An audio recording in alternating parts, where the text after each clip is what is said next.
Okey kan, dekat tangan saya ni ada satu produk iaitu mesin shaver. Kalau kita tengok produk ni sebenarnya macam nampak macam memang premium, tapi harga dia macam tak kena dengan kualiti dia. Kenapa saya cakap macam tu? Harga dia murah tapi dia punya produk dia macam ni macam produk mahal tau.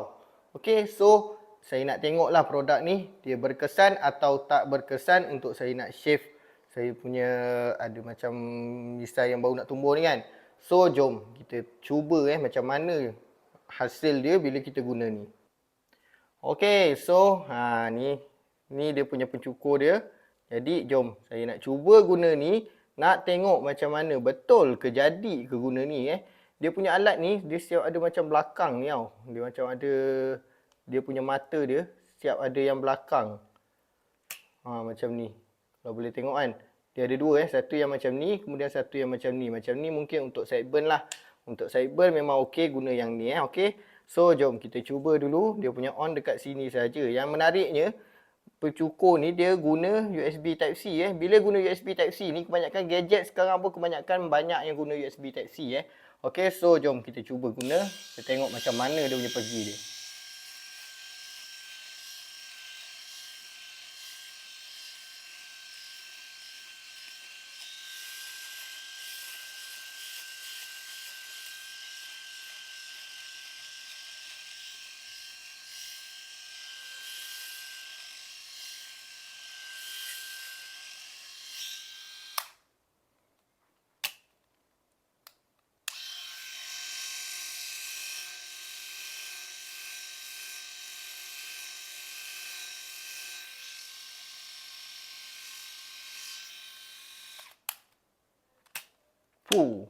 Betul.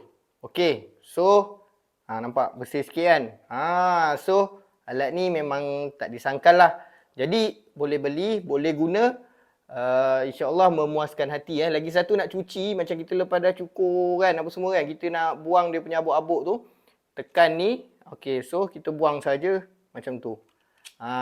Atas ni dia macam ni Okey, so bila kita guna benda macam ni kan, bila kita shave jadi selesa lah, kita tak rasa sakit, kita tak rasa pedih lah sebab kita tak rasa benda ni menekan sangat kan. Okey, so kalau ada yang nak beli ni, nak dapatkan produk ni, boleh tekan dekat description, dekat bawah saya ada sediakan link untuk beli produk ni. Okey, so memang puas hati walaupun harga dia murah tapi dia berfungsi dengan baik. Terima kasih, jangan lupa share, like dan komen video ini. Jangan lupa subscribe video saya, subscribe channel saya. Okey.